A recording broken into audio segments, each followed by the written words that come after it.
நடிச்சிட்டோம்னா மட்டும்தான் நம்ம அதில் ஜெயிப்போம். நமக்குன்னு ஒரு வின்னிங் பாயிண்ட் இருக்கும். இந்த இடத்த வந்து நம்ம அச்சீவ் பண்ணணும், இதை நம்ம செய்யணும் அப்படின்னு சொல்லி நம்ம நினைப்போம்.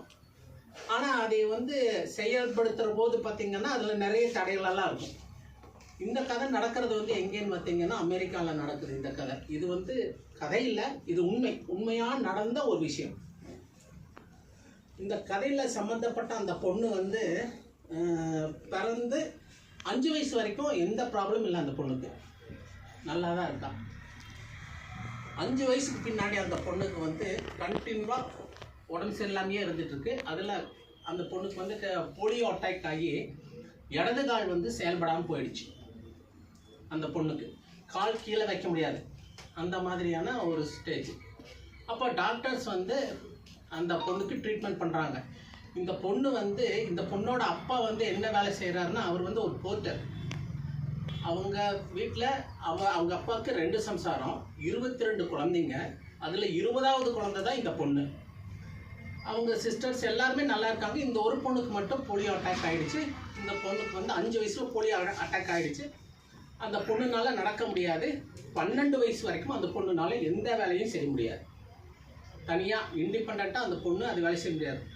அந்த பொண்ணோட டாக்டர் வந்து என்ன சொல்லிட்டாரு, நீங்கள் வந்து அந்த பொண்ணுனால இனிமேல் நடக்க முடியாது, அது வந்து அவ்வளோதான், இந்த பொண்ணுக்கு வந்து போலியோ அட்டாக் ஆகி கால் செயல்படாது, அந்த மாதிரி அந்த பொண்ணுனால நடக்க முடியாது, அது கால் ஸ்ட்ரென்த்து இல்லை அப்படின்னு சொல்லிட்டாங்க.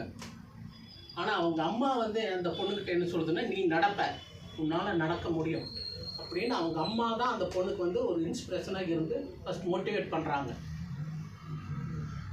அவங்க அம்மா சொன்னது தான் அந்த பொண்ணுக்கு வந்து ஒரு வேத வாக்கு மாதிரி. நான் கண்டிப்பாக நான் நடப்பேன்னு அந்த பொண்ணு அதையே அவங்க அம்மா சொன்ன வாக்கையே வேத வாக்காக வச்சுட்டு அந்த பொண்ணு நடக்க ஆரம்பிக்கிறாள். 12 வயசு வரைக்கும் அந்த பொண்ணு நடக்காத பொண்ணு 12 வயசுக்கு பின்னாடி தான் மெதுவாக நடக்க ஆரம்பிக்குது. அது வரைக்கும் அந்த பொண்ணு ஸ்கூலுக்கு போகிற அந்த ஆப்பர்ச்சுனிட்டியெல்லாம் இல்லை. அந்த பொண்ணு படிக்கவும் முடியாது. 12 வயசுக்கு பின்னாடி ஹையர் எஜுகேஷன் போகிறா, எல்லாம் படிக்கிறா, எல்லாம் பண்ணுறா. கால் கொஞ்சம் கொஞ்சமாக சரியாயிடுச்சு.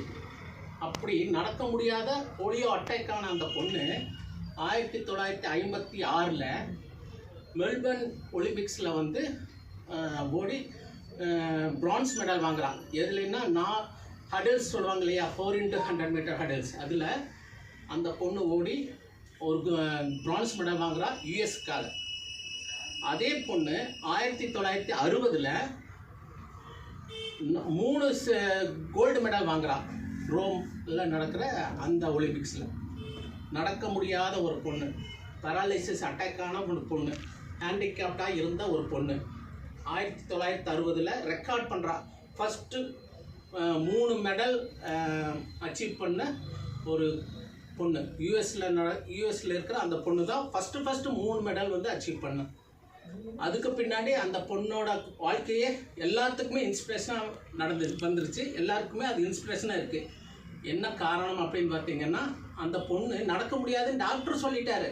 நம்ம ஊரில் டாக்டர் சொல்லிட்டாருன்னா அவ்வளோதான். ஆனால் அது அவங்க அம்மா வந்து மோட்டிவேஷனாக அவங்க அம்மா வந்து இல்லை நீ நடப்பேன்னு சொன்ன அந்த ஒரு வாக்கை வேத வாக்கை எடுத்து அந்த பொண்ணு பண்ணி இன்றைக்கி அந்த பொண்ணு வந்து ஒரு ரெக்கார்டாக இருக்கான். அந்த பொண்ணு பேர் வில்மா ருடால்ஃப். அந்த பொண்ணோட பேர் வில்மா ருடால்ஃப். அச்சீவ் பண்ணி அந்த பொண்ணு ஜெயிச்சு காட்டியிருக்கா. இது எதுக்காக நான் சொல்ல வரேன் அப்படின்னா, எல்லாத்துக்குள்ளேயுமே ஜெயிக்கணுங்கிற அந்த எண்ணம் இருக்குது. எண்ணம் மட்டும்தான் இருக்குது. அதுக்கு யாராவது ஒருத்தர் தூண்டுகோலாக இருக்கணும். அந்த தூண்டுகோலாக நாங்கள் இருக்கோம். ஆனால் நீங்கள் அதை யூஸ் பண்ணிக்கிட்டீங்கன்னா உங்கள் கூட ஓடி வர்றதுக்கு நாங்கள் தயார். அப்படி நம்ம ஓடினோம்னா நீங்களும் ஜெயிச்சிருவீங்க, நாங்களும் ஜெயிச்சிருவோம். அதுக்கு எங்களுக்கு ஒரு ஆப்பர்ச்சுனிட்டி வேணும். அதுக்கு நீங்கள் வந்து எங்கள் கூட கோஆப்ரேட் பண்ணணும். அதுக்கு சும்மா நான் வந்து செய்யுங்க அப்படின்னா ஒன்றும் பிரயோஜனம் இல்லை. நீங்கள் பார்க்குற கால்ஸ் வந்து நம்பர் ஆஃப் கால்ஸ் இருக்கணும், நிறைய கால்ஸ் இருக்கணும். 1 கால் 2 கால் பின்னாடி ஓடிட்டு இருந்தோம் அப்படின்னு சொன்னால் கண்டிப்பாக அச்சீவ் பண்ண முடியாது. நம்பர் ஆஃப் கால்ஸ் இன்க்ரீஸ் பண்ணிக்கோங்க. நம்ம தோக்குறோம் ஒரு இடத்துல அப்படின்னு சொன்னால் நம்மளோட மிஸ்டேக் அந்த இடத்துல என்ன இருக்குதுன்னு பாருங்கள். உங்களோட மிஸ்டேக் வந்து நம்பர் ஆஃப் கால்ஸ் நீங்கள் ஓப்பன் பண்ணலை அப்படின்னு சொன்னால் ஏதோ 1 கால் 2 கால் அந்த கால் பின்னாடியே ஓடணும் அப்படின்னா அது என்னைக்கு அந்த 2 கால் நமக்கு வர்றது? அந்த 2 கால் வந்ததுக்கு பின்னாடி தான் 3வது கால் பார்ப்பேன் அப்படின்னு சொல்லி நம்ம அடம் முடிச்சுட்டு இருந்தோம்னா நம்ம ஜெயிக்கவே முடியாது. அந்த மாதிரி இல்லாமல் கால்ஸ் ஓப்பன் பண்ணுங்க. அதிகமாக ஜெயிக்கணுங்கிற வின்னிங் பாயிண்ட் மட்டும் நம்ம மைண்டில் இருந்து பிரயோஜனம் இல்லை.